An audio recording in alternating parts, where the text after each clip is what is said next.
शुरू हो गई। मसीह यीशु के पाक और कादर नाम में आप सबकी सलामती हो। और आज की बात जो मैं दूसरे ग्रोह की बात लेकर आया हूँ, मैं आपके सामने उसको रख देता हूँ। ये ग्रोह नंबर दूसरा ग्रोह था जो कि जिसने इस तरह कहा, हम खुदावन के आसमान में अपनी ताकत से उसके साथ मुकाबला करेंगे। इनका अंजाम क्या हुआ? वो रूह ज़मीन पर परागंदा हुए और दूसरा हिस्सा जलकर तबाह हो गया। खुदावन, मैं इससे पहले के आगे बढ़ूं, मैं आपके सामने याकूब का ये खत है और उसका 4 बाब और इसकी 12वीं आयत है, आपके सामने पढ़ूंगा।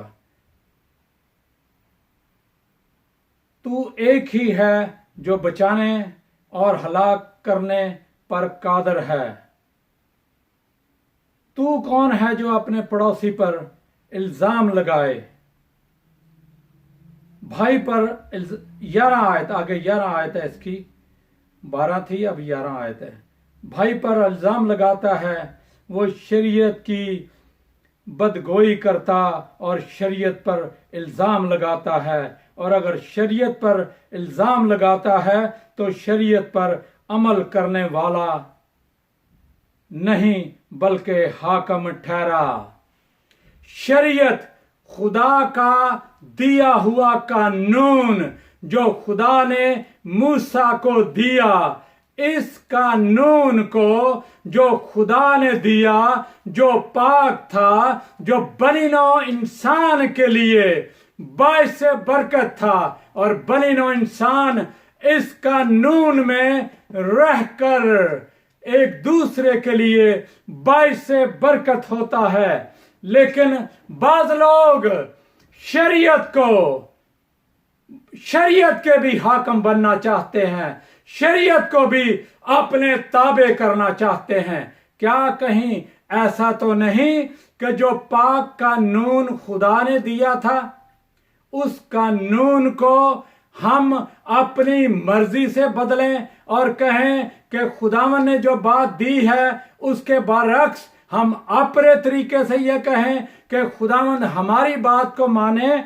और अगर हम ऐसी बात करेंगे तो फिर हम शरीयत के मानने वाले ना होंगे बल्कि हम हाकम ठहरेंगे।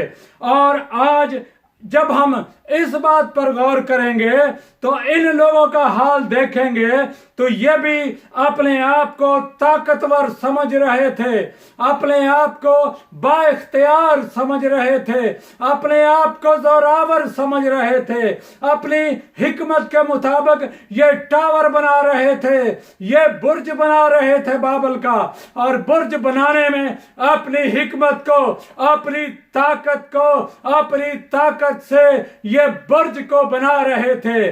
आज बहुत से लोग अपनी ताकत से, अपने तरीके से बहुत से प्रेयर टावर्स बनाना चाहते हैं। क्या वो कामयाब हो सकते हैं? अगर खुदावंद यीशु मेरे और आपके साथ ना हो, जिसके मैं और आप फॉलोअर हैं, तो फिर हम किस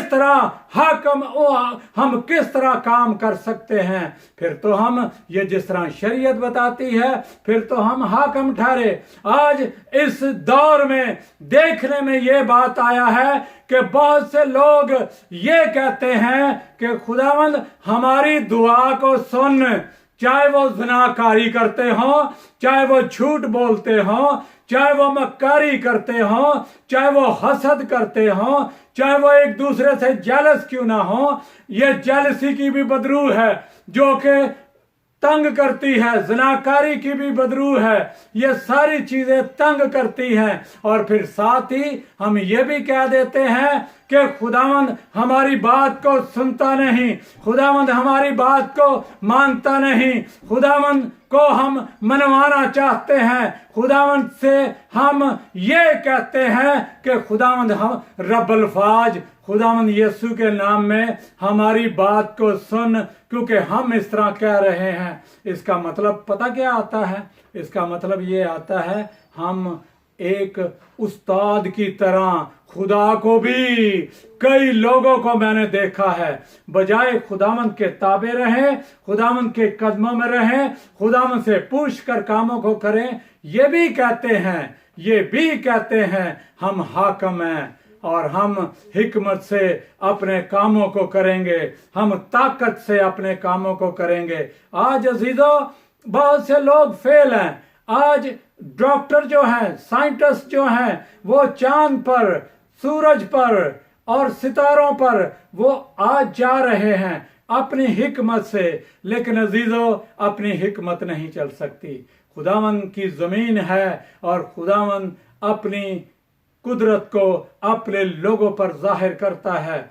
आज जितने भी इस सारी प्रॉब्लम में लोग सेफ हैं, तो वो सारे के सारे खुदावंद को मानने वाले दुआ कर रहे हैं और तौबा कर रहे हैं। अगर हम आज तौबा करेंगे तो हम खुदावंद से बरकत पाएंगे, अगर तौबा ना करेंगे तो हम किस तरह बरकत पा सकते हैं? आज ये ख्यालात जो हमारी हिकमत से हैं, जो हम अपनी हिकमत से करना चाहते हैं, उनसे हम अगर बाज ना आएंगे तो फिर हम भी गिरा दिए जाएंगे। हमारे साथ भी वही वाकयात होंगे जो कि दूसरों के साथ हुआ।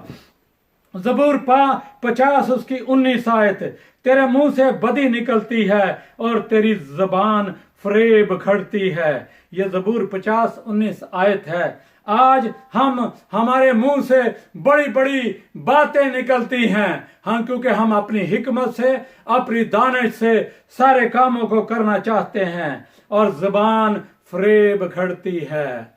हम एक दूसरे के खिलाफ फरेब की बातें करते हैं, फरेब घड़ते हैं। जिस तरह पेंसिल घड़ी जाती है ना, उस तरह हम फरेब भी घड़ते हैं।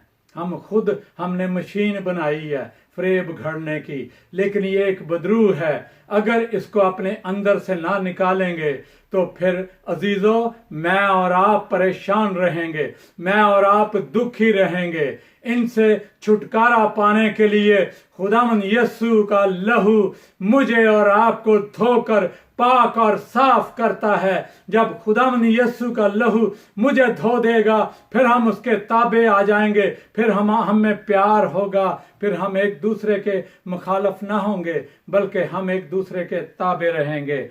मैं मिसाल 6 बाब उसकी 16 आयत आपके सामने रखना चाहता हूं। खुदा को किन चीजों से नफरत है? 6 चीजें हैं जिनसे खुदावंद को नफरत है, बल्कि 7 हैं जिनसे उसे कराहत है। ऊंची आंख, झूठी जुबान, बेगुनाह का खून बहाने वाले हाथ, बुरे मंसूबे बांधने वाला दिल, शरारत के लिए तेज रो पांव, झूठा गवाह, जो दरगोई करता है, जो भाइयों में नफाक डालता है। ये वो चीजें हैं जिनसे खुदावंद को कराहियत है। ऊंची आंख, आज इंसान किस तरह उसकी अपनी जाती जिंदगियां हैं, अगर हम कलाम के मुताबिक देखें तो क्या हमें ये समझ आएगी कि हम क्या कर रहे हैं और ये किस तरह हो रहा है? झूठ, फरेब, मकर, रियाकारी, ये सारी चीजें जेलसी बीच में रखते हुए हम सारे कामों को करते हैं। लेकिन खुदावंद भला खुदा है और खुदावंद मेरी और आपकी भलाई चाहता है। इफसियों 5 बाब और उसकी 8 आयत, क्योंकि तुम पहले तारीकी में थे मगर अब खुदावंद में नूर हो, बस नूर के फर्जंदों की तरह चलो, नूर के फर्जंदों की तरह चलो। अब मैं आपको इस ग्रोह के बारे में, जो कि दूसरा नंबर का ग्रोह था, हम खुदावंद के आसमान में अपनी ताकत से उसके साथ मुकाबला करेंगे। ये तो मैंने आपको पहले ये सब कुछ बता दिया कि इंसान किस किस तरह क्या क्या कर रहा है और अपनी ताकत अपनी हिकमत से कामों को कर रहा है। इनका अंजाम क्या हुआ? ये जब ऊपर गए, ऊपर जा रहे थे, ऊपर गए, इनका अंजाम क्या हुआ? वो रूह जमीन पर इनका अंजाम क्या हुआ? ये गिरे और दूसरा हिस्सा जल गया।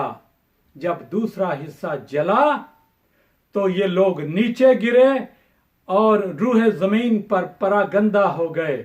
अगर एजबल को देखें तो वो एक बुतों को मानने वाली, अखीब और एजबल का जिक्र आता है। ये मानने वाले और बदी, इन्होंने अपने देवता रखे हुए थे और अपने देवताओं से ये एजबल काम करती थी। मैं चंगेज खां का, हलाकू खान का अगर जिक्र करूं तो इन्होंने बड़ी बड़ी बर्बादियां इसी इलाके में की। लाखों लोगों की तबाही और बर्बादी का बायस चंगेज खान और हलाकू खान भी हुआ।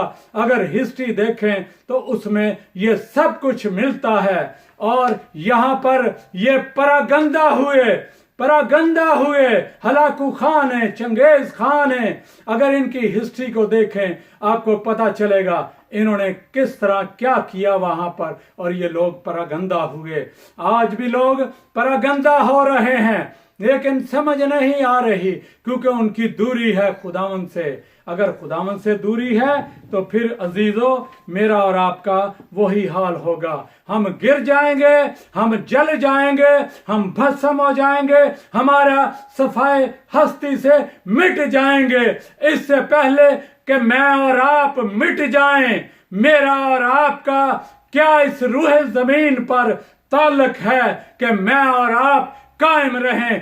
कायम रहने के लिए एक ही बात है कि हम खुदावंद यीशु के कदमों में रहें, खुदावंद यीशु की ताजीम करें, खुदावंद यीशु की सलीब को तकते रहें, खुदावंद यीशु की सलीब को तक कर अपनी रसद लेते रहें। और खुदावंद यीशु अपने पाक रूह के बायस मेरी और आपकी मदद करेगा।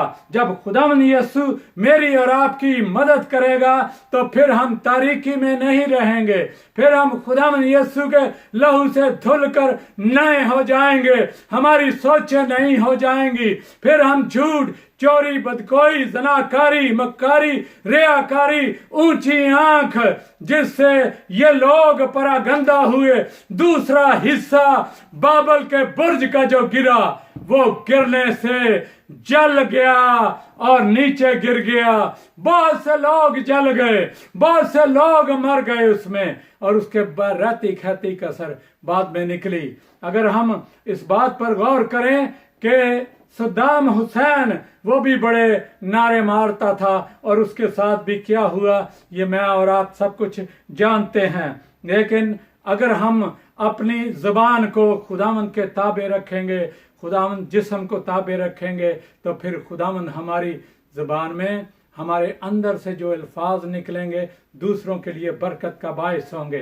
फिर आप दुआ करेंगे, हाँ, लोग बरकत पाएंगे। फिर लोग मुंतज़िर हैं इस बात के लिए कोई हमारे लिए दुआ करे, हमारी जिंदगियां तब्दील हों और हम खुदा की बादशाही के अच्छे वारिस बन सकें। और आइंदा जिंदगी, यहां पर तो जिंदगी खत्म हो जाएगी, लेकिन आइंदा जिंदगी, मेरी और आपकी जिंदगी, खुदावंद उसको प्रॉस्पर करेगा और हम हमेशा की जिंदगी में खुश रहेंगे।